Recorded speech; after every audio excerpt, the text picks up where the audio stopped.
वैसे भूखे भी थे। जैसे ही खाने का संदेशा आया हॉल में, जैसे ही खाने का संदेशा आया हॉल में, भगदड़ सी मच गई पंडाल में। एक के ऊपर एक बरसने लगे और जो झपट पाया तो झपट पाया, बाकी खड़े तरसने लगे। जैसे ही संदेशा आया पंडाल में, एक के ऊपर एक बरसने लगे। जिसने प्लेट झपट ली तो झपट ली, बाकी सब खड़े तरसने लगे। एक व्यक्ति तो हाथ में प्लेट लिए कभी इधर कभी उधर, कभी उधर कभी इधर चक्कर लगा रहा था। खाना लेना तो दूर देख भी नहीं पा रहा था। एक व्यक्ति इधर से उधर हाथ में प्लेट लिए चक्कर लगा रहा था, खाना लेना तो दूर देख भी नहीं पा रहा था। दूसरा अपनी प्लेट में चावल की तस्तरी झाड़ लाया था, उससे ज्यादा तो अपना कुर्ता फाड़ लाया था। दूसरा अपनी प्लेट में चावल की तस्तरी झाड़ लाया था, उससे ज्यादा तो कुर्ता फाड़ लाया था। हमारे सुनील भैया थे वो। तीसरी एक महिला थी जो लोड़ जैसी लदी थी। एक महिला थी जो लोड़ जैसी लदी थी। उसकी आधी साड़ी तो पनीर की सब्जी में सनी थी और बेचारी बार बार उसे धो रही थी। पड़ोसन की पहन के आई थी इसलिए रो रही थी। पड़ोसन की पहनकर आई थी इसलिए रो रही थी। चौथा बेचारा गरीब था, लाचार था, इसलिए कपड़े उतार के पहले से ही तैयार था। पांचवा अकेले ही सारे झटके पेल रहा था, भीड़ में घुसने से पहले झंडा पेल रहा था। छठवा कल्पना में खा रहा था, बालू भैया। छठवा कल्पना में खा रहा था, प्लेट दूसरे की देख के मुंह अपना चला रहा था। और सातवें का तो खुदाई मालिक था। प्लेट हाथ में थी लेकिन गुलाब जामुन गायब था। लेकिन आठवां इन हरकतों से बड़ा परेशान था। बीवी बच्चों से ज्यादा उसका प्लेट पर ध्यान था। और एक नौवा वो तो अजीब सी हरकतें कर रहा था।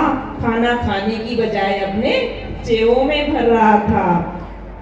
और 10वां स्वयं लड़की वाला था जिसके प्राण कंठ में अड़े थे। लड़की वाले के तो प्राण कंठ में ही अड़े होते हैं। 10वां लड़की वाला था जिसके प्राण कंठ में अड़े थे। बाराती सारे झीम रहे थे और घराती सड़कों पे खड़े थे। अंत में देखते हुए हालत विकास भैया ने अपनी बीवी से कहा। क्या कहा?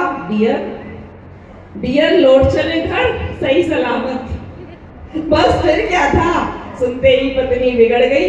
बोली पता नहीं किस बेवकूफ के पल्ले पड़ गई। बस क्या था, सुनते ही पत्नी बिगड़ गई। बोला पता नहीं किस बेवकूफ के पल्ले पड़ गई। इससे अच्छा तो किसी पहलवान से शादी रचाती तो कम से कम भूखी तो न मारी जाती। लेकिन जिंदगी में पहली बार अफसोस के साथ कहना पड़ रहा है कि किसी दावत से बिना खाए पिए लौट रही हूँ। ये तो हुई शादी के बाद और हो गई शादी संपन्न।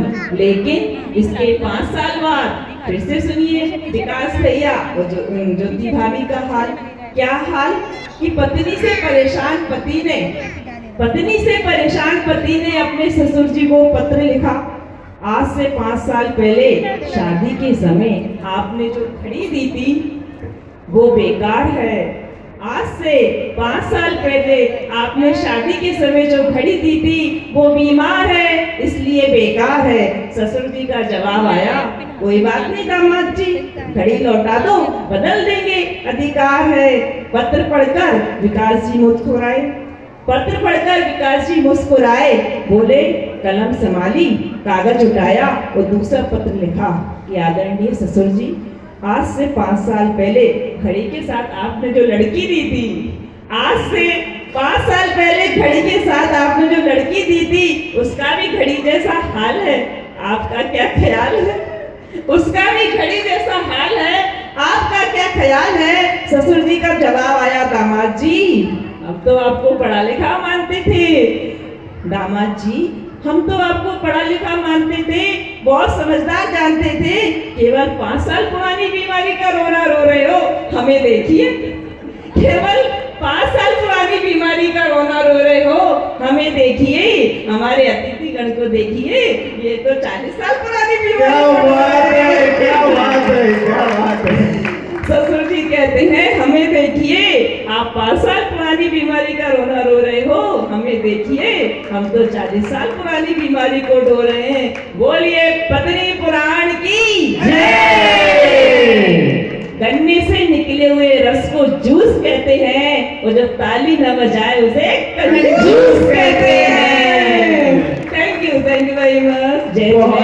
बहुत ही शानदार प्रस्तुति, और सारे पतियों की भावनाओं को भाभी ने एक पानी के